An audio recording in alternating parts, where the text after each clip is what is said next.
శోభకృతు ఆరికపూడి కౌసల్యాదేవి గారి కథ. శుభకృతు వారి జీవితంలోకి ఏం తెచ్చింది?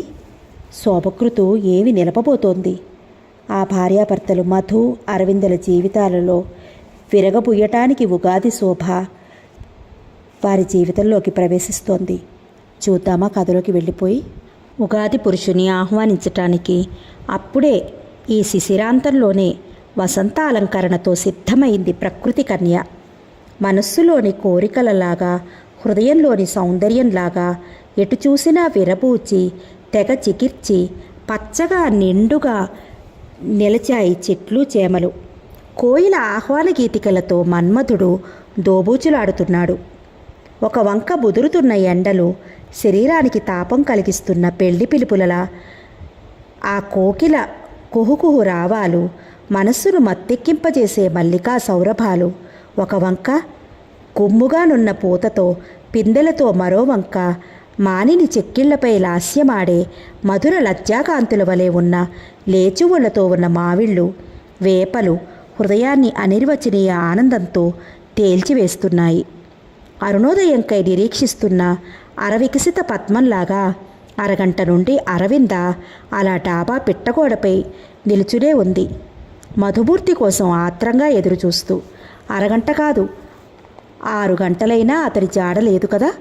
ఆలమందలు గృహోన్ముఖమయ్యాయి. అస్తాద్రి అరుణ రాగరంజితమైంది. అనేక వ్యాసంగాలతో ఊరి వెంటపడ్డ జనావళి అంతా క్రమంగా నిజ నివాసాలు చేరుకుంటున్నారు. అస్తమయం కూడా అయిపోయింది. అమ్మయ్యా, కడకెలాగైతే వచ్చారు, ఇప్పటికైనా ఇల్లు గుర్తుకు వచ్చింది అంది అరవింద అప్పుడే.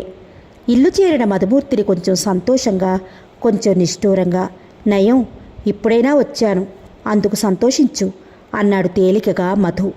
అయ్యో, లోపాలని సమర్థించుకోవడం ఎంత చక్కగా వచ్చును. ఇంతకు కాయ పండా? పండేననుకో, కానీ తీపి కాదు, నసిగాడు. కొద్ది పుల్లన, కొద్ది వగరు కూడాను. అంటే ఏముంది, రేపు చస్తే సెలవు ఇవ్వనన్నాడు ఆఫీసరు. నిరుత్సాహంగా కూలబడిపోయింది కుర్చీలో అరవింద. రేపటి నుంచి 4 రోజులు కాక ఉగాది నుండి 4 రోజులు సెలవు గ్రాంట్ చేశాడు. ఎందుకు? ఆకులెత్తిపోయడానిక? పండగ అయిపోయాక? ఉగాదికి ముందు రోజులు కూడా ఆఫీస్కి అగోరిస్తే ఇక ఎప్పుడు వెళ్ళేది? పండగ ఏమిటి? పర్వాలేదు, మా భేషుగ్గా ఉంటుంది తేలిగ్గా అనేశాడు మధుమూర్తి. ఎలాగూ రేపు ఉదయం ప్రయాణం అనుకున్నాం కదా, నేనుండిపోతాను, నువ్వు ఒక్కత్తివే వెళ్ళు. ఏడుపు ముఖం పెట్టేసింది అరవింద. అయితే ఈ పండగకు రారన్నమాట. పెళ్ళై 2 ఏళ్ళయింది. ఒక్కనాడైనా, ఒక్క పండక్కైనా వచ్చారా? ఎప్పటికప్పుడు ఏదో సాకుతో తప్పించుకుంటున్నారు. ఏం చేస్తాం మరి, ఎప్పటికప్పుడు వీలు లేకే కానీ నాకు మాత్రం అయిష్టమా? నాకు మాత్రం రావాలని ఉండదు. ఏదో 4 రోజులు సెలవులున్నాయి కనుక ఉగాది నాడు బయలుదేరి వస్తానులే. పండగ నాడు ఉదయం బయలుదేరి సాయంత్రానికి వస్తారా? అందరి చేత నవ్వించుకునేందుకు. నాన్సెన్స్. ఎవరా నవ్వేది? ప్రత్యేకంగా ఈవేళ పండగ అని ఎక్కడైనా రాసిపెట్టి ఉందేమిటి? మనకెప్పుడు సంతోషంగా ఉంటే అప్పుడే పండగ. అవును మరి, ఎలాగో ఓలాగూ సరిపెట్టుకోపోతే ఎలా మరి? కోపం పట్టలేకపోయింది. అయినా ఇదే ఆఫీసర్లు బాబు, వాళ్ళెప్పుడూ సరదాగా అత్తవారిళ్ళకి వెళ్ళరు, ఆ మాత్రం తెలియద్దు. సరిపోయింది, మా ఆఫీసర్ 60వ పడిలో ఉన్నాడు, ఇంకా అత్తవారు ముచ్చట ఏమిటి? సరే పోనీ, ఒకప్పుడు వెళ్ళినవాడు కాదా, ఇప్పుడు ఆయన అల్లుళ్ళని తీసి తెచ్చుకోడా? ఉక్రోషంగా అంది అరవింద. పకపక నవ్వాడు మధు. ఆయనకు పిల్లలు ఒకటి ఉంటే అల్లుడి సంగతి తర్వాత ఆలోచించవచ్చు. ఆయన విషయం అంటావా? ఏమో, అత్తవారింటికి వెళ్ళాడో లేక శాశ్వతంగా అత్తవారింట్లోనే తిష్ట వేశాడో మనకు అనవసరం. ఆయన ఆఫీసర్, నేను క్రింద ఉద్యోగస్తుడిని, అంతే. సెలవు ఇవ్వటానికి ఇవ్వకపోవటానికి ఆయనకు అధికారం ఉంది. అదే కాక అదేమన్నా ఆఫీసా, అత్తగారిల్లా అడిగినవన్నీ తీర్చేయడానికి? అడిగినప్పుడల్లా సెలవు దొరుకుతుందా? అసలు మీకే ఇష్టం లేదన్నమాట రావటానికి అని తనలో తను అనుకుంటున్నట్లు. ఇక ఇటువంటి మనిషి అక్కడ అసలు గట్టిగా అడిగారన్న నమ్మకం ఏమిటి? అడిగితే ఇవ్వరా ఏమిటి ఆ ఆఫీసర్ మాత్రం అంది. నిట్టూర్చాడు మధుమూర్తి. నువ్వు అలాగంటే నేనేం చెప్పను? సెలవు ఇవ్వకపోతే నీ ముఖం ఎంత బాడిపోతుందో, ఎలా ఏడుస్తావో, ఆయనను నన్ను కలకలిపి ఎన్ని తిట్లు తిడతావో వర్ణించి చెప్పాక కాదు, ఏమాత్రమేనా ఇచ్చారు? వచ్చి రాని నవ్వు ఆపుకుంటూ చాలండి, మీరు ఆఫీసర్లు అయ్యాక అయినా కాస్త ఈ అనుభవాలు గుర్తు తెచ్చుకోండి. ఎవరినీ ఇలా ఏడిపించకండి. ఓహో, అయితే నువ్వే ఆఫీసర్వైతే ఏటెల్లకాలం ఇలా సెలవులిచ్చేసి అల్లుడని అత్తారిల మీదకి దండెత్తిస్తావన్నమాట. అందుకే అలా చదువు సంధ్య లేకుండా వంటింట్లో పడుండమన్నాడు దేవుడు. నాకే అధికారం ఉంటేనా ఈ సంక్రాంతిలో ఉద్యోగాలు క్యాన్సిల్ చేసి పారేసి 360 వర్కింగ్ డేస్ చేసేతును. ఈసారి అరవిందకు నిజంగా చాలా కోపం వచ్చింది. అలాగా పాపం, అందుకే అలా ప్రమోషన్ లేకుండా 3 ఏళ్ల నుంచి ఉన్న చోటే పడున్నారు అంది వెక్కిరింతగా. ఏమన్నావు? మీరేమన్నారు? కొంటె సవాలుకు కొంటె సవాలే ఎదురైంది. ఫలితంగా పకపకల నవ్వుల పువ్వులు వెల్లివిరిసి ఆ సంతోషంతో సమస్య తాత్కాలికంగా విస్మరించబడింది. టైము అవొచ్చింది, ఇంకా అలాగే కూర్చున్నావే అని అడిగాడు మధుమూర్తి అరవిందను మర్నాడు ఉదయం. నేను వెళ్ళడం లేదు, ముక్తసరిగా జవాబిచ్చింది అతడి వైపు చూడకుండానే. ఏ? ముఖం చిట్లించి అడిగాడు. నలుగురిలోనూ నగుబాట్లు ఇష్టం లేక ఈసారి కంఠస్వరం కొంచెం తీవ్రంగా ఉంది. అంటే? కోపంగా తలెత్తింది అరవింద. మళ్ళీ అంతలో సర్దుకుని, ఊరికేనే, ఇక్కడ మాత్రం లేదేమిటి పండగ? ప్రత్యేకం పుట్టింటికే వెళ్ళాలా అంటూ అక్కడ నుంచి లేచిపోయింది. కానీ ఆమెను మధుమూర్తి పోనివ్వలేదు. ఆమెను పట్టుకుని ఆపాడు. ఏమిటే కోపం? నేను రావడం లేదనేనా? అరవింద మాట్లాడలేదు. బలవంతంగా కన్నీళ్లను అదిమి పెడుతూ తల వాల్చి కూర్చుంది. తెల్లబోయాడు మధు. నిన్నేమనుకోను? పెంకిదానివనుకోనా? అమాయకురాలివనుకోనా? ఆఫీసులో సెలవు దొరకని దానికి నేనేం చేయగలను చెప్పు? అవును, మీకదంతా తెలియక విషయంగా కనిపిస్తోంది. కానీ అది నాకెంత తలవంపులో మీరు ఆలోచించటం లేదు. పెళ్ళైనది లగాయతు. ఇంతవరకు అసలు ఎప్పుడైనా ఏ పండగకైనా వచ్చారా చెప్పండి మీరు? మనిద్దరికీ సామరస్యమే లేదని, ఏదో పెద్ద అగాధం మన నడుమ ఉందని వాళ్ళు అనుకుంటున్నారు. నిర్ఘాంతపోయిన మధు మాట్లాడలేకపోయాడు. తిరిగి అరవింద అన్నది, అక్కయ్యలు బావలు చక్కగా ప్రతి పండగకు వస్తారు. నాకు ఆ అదృష్టం లేదు కదా. ఎప్పుడూనూ వాళ్ళకు అనుమానం వచ్చిందంటే రాదు. మరి పోనీయండి. వాళ్ళ చేత అనుమానంగా అడిగించుకునే కంటే ఇక్కడ ఉండిపోతేనే మంచిది. నిజమే అరవింద, ఈ విషయాలన్నీ నేనెప్పుడూ ఆలోచించలేదు సుమా. అయితే ఏం చేద్దాం ఇప్పుడు? చేసేదేముంది? వెళ్లకుండా నోరు మూసు కూర్చోవడమే. అంతకంటే చేయగలిగినదేముంది కనుక? చూడు, అస్సలు వెళ్ళకపోవడం మంచిది కాదు. నా మాట విను. నువ్వు ఇవాళ వెళ్ళిపో. నేను తర్వాత, అంటే ఆ రోజున బయలుదేరి వస్తాను. అసలు వెళ్ళకపోవడం కంటే ఎప్పుడో ఒకప్పుడు వెళ్ళడం మంచిది కదా. ఓ మాట చెప్తాను, వింటారా? ఏమిటది? ఉగాది ముందు రోజు సాయంత్రం 4 గంటలకు ఆఫీస్ పని అయిపోతుందిగా మీకు? అవును. ఆ వెంటనే ఓ ట్యాక్సీలో వెళ్ళిపోదాం మా ఊరు. రాత్రి 11 గంటల ప్రాంతంలో వెళ్ళిపోదాం. బాగుంది, చాలా బాగుంది. వచ్చే జన్మలో ఏ ఆఫీసరు భార్యనో జమీందారు భార్యనో అయ్యి అటువంటి ముచ్చట్లని తీర్చుకుందో గాని ఈ 200 జీతగాడి భార్యగా కాదు. చర్రున కోపం వచ్చింది అరవిందకు. రోషంగా లేచి నించుంది. డబ్బు డబ్బు డబ్బు మినహా లోకం లేదు మీకు. డబ్బు సమస్యలు మనం బతికినంతకాలం ఉంటాయి. సరదాలు మళ్ళీ మళ్ళీ రావు. మధుమూర్తికి కూడా బాగా కోపం వచ్చింది. అందుకని ఓ 50 రూపాయలు తగలేసుకు వెళ్ళాలంటావు. ఇలా తలకు మించిన ఖర్చులు చేస్తే ఆ తర్వాత ఎంత విచారించవలసి ఉంటుందో తెలుసా? విచారించడం దేనికి? మా నాన్నని అడిగి ఇచ్చేస్తానులేండి ఆ డబ్బు. నోర్ముయ్. ఉగ్రుడైపోయాడు మధు. అహంకారంగా మాట్లాడకు. పండగకు వెళ్ళి ఖర్చులు మీ నాన్నని దేవిరించుకునేంత హీనుడిని కాదులే. ఉన్నంతలో ఉంటాను. సరే, నేను చెప్పేదంతా అయ్యింది. నీకిష్టమైతే వెళ్ళు. స్టేషన్కి దిగపడతాను, లేకుంటే లేదు. కోపంతో అక్కడి నుంచి వెళ్ళిపోయాడు. పట్టరాని ఆగ్రహం చెందిన అరవింద మౌనంగా ప్రయాణానికి సిద్ధం కాసాగింది. స్టేషన్కి వెళ్లే వరకు ఇద్దరూ ఏమీ మాట్లాడుకోలేదు. చాలా ముభావంగా ఉన్నారు. మళ్ళీ ఎప్పుడొస్తావు? వెయిటింగ్ రూమ్లో అడిగాడు మధు భార్యను. అరవింద మాట్లాడలేదు. ఆమె ముఖంలో ఉదయం ఆవరించుకున్న క్రోధరేఖలు ఇంకా అలాగే ఉన్నాయి. రైలు కదలపోతుండగా అడిగింది అరవింద. అయితే ఆ రోజు వస్తారన్నమాట మీరు? రాను ఖండితంగా అన్నాడు మధు. నేను రావాలనుకున్న దానివైతే అలాగుండకు. సరే, వెళ్ళగానే ఉత్తరం రాయి. అరవింద మాత్రం తీసిపోయిందా? అతడి మాటలు అతడికే త్రిప్పికొట్టింది. రాయాలనుకుంటే అలా మాట్లాడతారా అంటూ ముఖం త్రిప్పుకుంది. ఇంకా రైలు కదలకుండానే గబగబా వెళ్ళిపోయాడు మధు. అతడి నడకలో ఆగ్రహం స్పష్టంగా ద్యోతకమైంది. ఏదో కోపం కొద్దీ అన్నా అక్కడికి వెళ్ళాక కోపం తగ్గి అరవింద ఉత్తరం రాయగలదని అనుకున్న మధు ఊహ తప్పిపోయింది. అరవింద జాబు రాయలేదు, కానీ మధుమూర్తికి కోపం రాలేదు. నిజమేలే పాపం, తన సరదా తనది, కోపం రావడం సహజమే అనుకున్నాడు. ఉగాది రేపనగా ఇవాళ మరీ అతడి ఆలోచనలు అరవింద మీదకి పోసాగాయి. వదినగారు, మరదళ్ళు, తోడళ్ళుళ్ళు అంతా వచ్చి ఉంటారు ఈ పాటికి. నేనే లేను. పాపం అరవిందకు నిజంగా చిన్నతనమే. ఈ సమయంలో నేను వెళితే ఎంతైనా సంతోషిస్తుంది.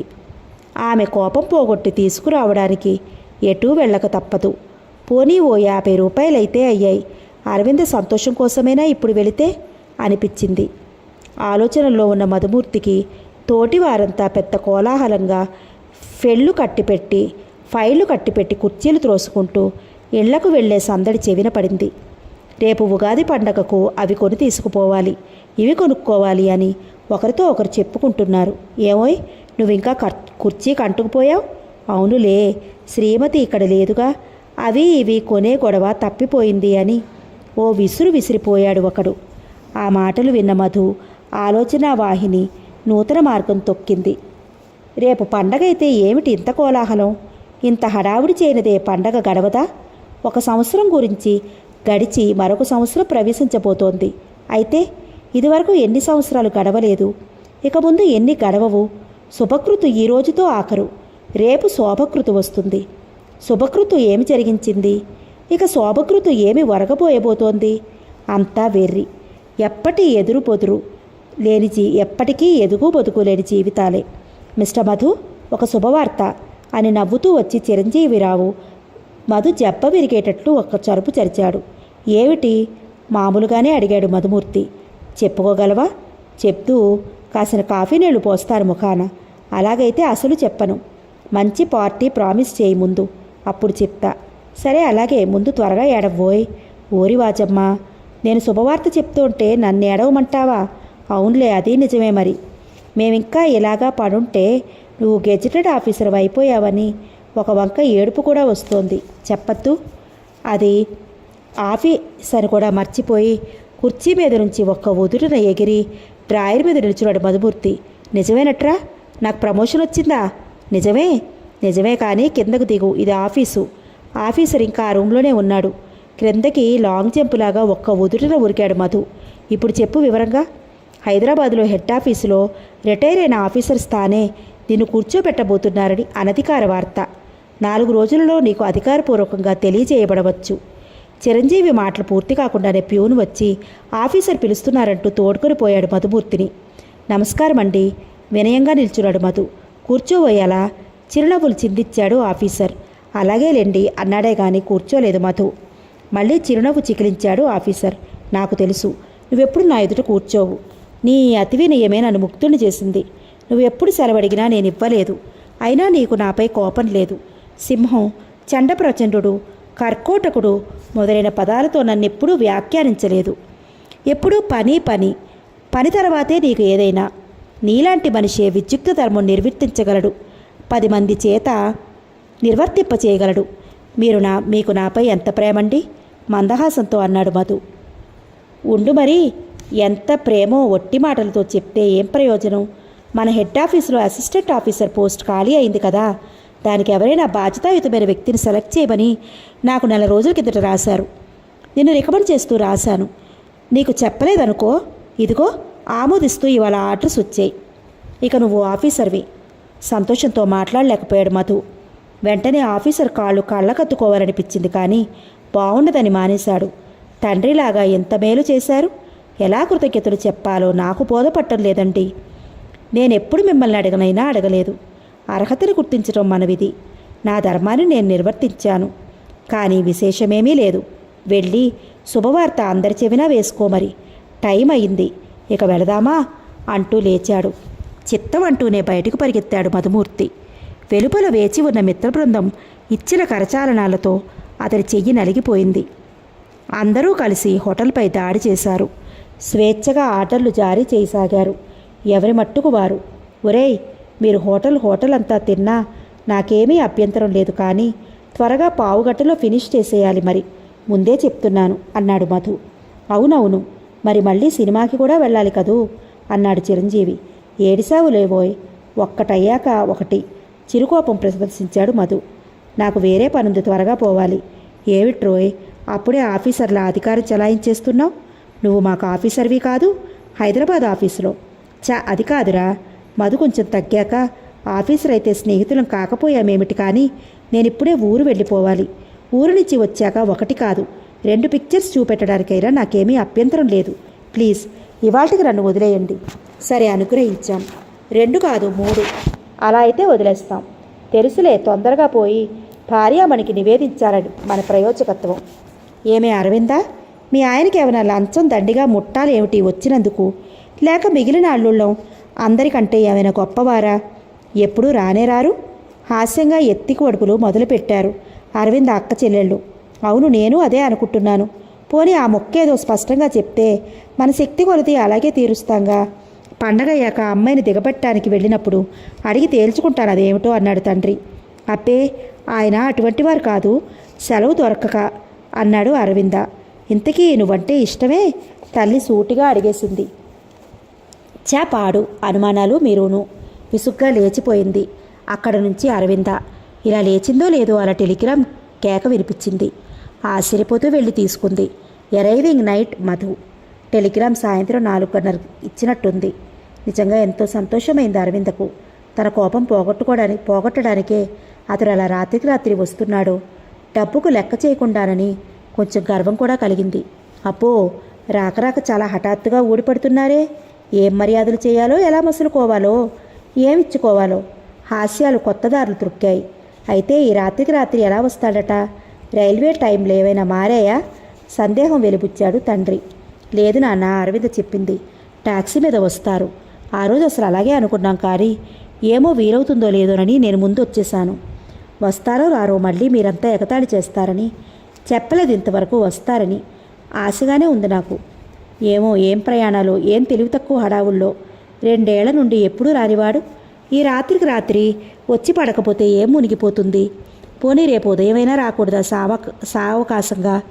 ఇటువంటి ముహూర్తమే దొరికిందా ఇతగాడికి? తల తడుముకుంటూ కొనుక్కుంటున్న తండ్రి ధోరణి ఏమీ అంతుపట్టలేదు అరవింద్కి.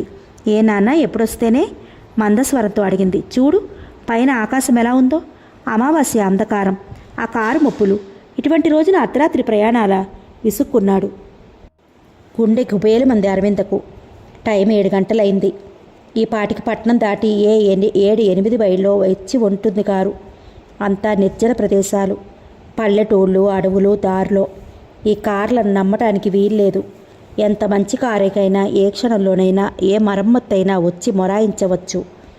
అందులోనూ ఇటువంటి వాతావరణం. భగవాన్, ఎలా? ఆయన అన్నట్టు ఎక్కడుంటే మాత్రం పండగ వెళ్ళకపోయిందా? వస్తూ వస్తూ ఏ శనిదేవత నెత్తి మీద ఉండి ఆ మాట అనిపించిందో కదా నా చేత. మొండిగా ఉత్తరం కూడా రాయకపోతిని. అందుకే నా కోపం పోగొడదామని ఇలా హఠాత్తుగా తెగించి వచ్చేస్తున్నారు రాత్రికి రాత్రి. దైవం నా పెంకితనానికి శిక్ష వేయదలుచుకున్నాడా? భగవంతుడా, ఇంకెప్పుడూ ఇంత మూర్ఖంగా ప్రవర్తించను. చెంపలు వాయించుకుంటున్నాను. ఈ తప్పు కాయి. వారిని క్షేమంగా ఉండేటట్టు చూడు. ఆ మొర ఆ 7 కొండల వానికి వినిపించిందో లేదో తెలియదు, కానీ నెమ్మదిగా గాలి ప్రారంభమై చూస్తూ ఉండగానే జంజామారుతమై భయంకరంగా ఈలలు వేస్తూ చెట్లను ఆమూలాగ్రంగా ఊపేస్తూ ప్రళయమారుతమైపోయింది. ఉరుములు మెరుపులతో వాన చెలరేగింది. జలజలరుస్తున్న వాన, పళపళా విరిగిపడుతున్న చెట్ల కొమ్మలు, పెళపెళా ఉరుములు, కళ్ళు మిరమిట్లు కొలిపే మెరుపులు, పూన భోంతరాలన్నీ ఏక జలమైపోయాయి. ఆ రాత్రంతా ఎక్కడా నిద్రలేదు అరవిందకు. అలా పలు రకాల ఆలోచనలు బాధిస్తుండగా దైవ ప్రార్థన చేసుకుంటూ గడిపింది. అక్కలు చెల్లెళ్ళు అంతా ఎవరి గదులలో వారు హాయిగా పడుకున్నారు. కానీ తల్లి తండ్రి కూడా అరవింద్తో పాటు కంగారు పడుతూనే ఉన్నారు. అమ్మాయి, ఇతడు ఇంకా రాలేదమ్మా అంటూ ఆత్రం వ్యక్తం చేస్తూనే ఉన్నారు. 10 దాటింది, 12 దాటింది, 1 గంట అయింది. వాయు వేగం తగ్గింది కానీ వాన తగ్గలేదు. 2 అయింది, 3 కూడా దాటింది. వాన తగ్గింది. ప్రాగ్దిశలో వేకు చుక్క దర్శనమిచ్చింది. వాన పూర్తిగా తగ్గింది. ఆకాశం మేఘ నిర్ముక్తమైంది. తూర్పు దిక్కు అరుణరాగరంజితమైంది. ప్రభాత శోభతో శోభకృతు అడుగుపెట్టింది. ఇంటింటా నూతనోత్తేజాన్ని ఉల్లాసాన్ని వెళ్ళి విరివింపచేస్తూ ఉగాది పర్వ ప్రొద్దు ప్రవేశించింది. ఈ ఉదయం కోసం ఎంత ఆశతో ఎంత ఆత్రంగా నిరీక్షించిందో అరవింద అంతా నిరాశ చెందింది. ఏదో తెలియరాని నిర్లిప్తత ఆవరించేసింది. పర్వాలేదే, బాగానే ఉంటారు, బహుశా బయలుదేరి ఉండరు అని ఇంట్లో అందరూ ధైర్యం చెప్పినా ఆమెకు భయం తగ్గలేదు. పండగ అయిపోయాక వస్తే అందరూ నవ్వుతారని భర్తను హేళన చేసిన ఆమె పండగ ఉదయమే ప్రయాణం కట్టింది. ఎందరూ చెప్పినా వినిపించుకోకుండా వెళ్ళాలి, నాకెక్కడా మతి లేదు, అసలు సంగతి మీకు తెలియదు, ఇందుకు పూర్తిగా నేనే కారణం, అందుకే నాకు ఈ ఆందోళన అంది. బండి వచ్చి గుమ్మంలో ఆగింది. అందరి వద్ద వీడ్కోలు తీసుకుని అరవింద అప్పుడే మెట్లు దిగుతోంది. అంతలో ఒక నల్ల కారు దూసుకువచ్చి ఆగింది. అందరూ విస్మయంతో చూసి తేరుకునేలాగానే నవ్వుతూ మధుమూర్తి దిగాడు అందులో నుండి. అది వీధి అనే సంగతి కూడా విస్మరించి వచ్చారా అంటూ విస్పారిత నేత్రాలతో తరహాసవదనంతో ఎదురు వెళ్ళింది అరవింద్ అతడికి. వచ్చాను, ఎలా మళ్ళీ? అనేక గండాలు దాటి అతి ఆనందకరమైన వార్తతో, పద లోపలికి, నవ్వుతూ సమాధానం చెప్పిన అతడిని చూస్తూ మైమరిచిపోయింది అరవింద. అమ్మయ్య, నాపై ఏమీ కోపం లేదు అనుకుంది తేలికపడిన హృదయంతో. సరిగా మధుమూర్తి కూడా అలాగే అనుకున్నాడు లోపల.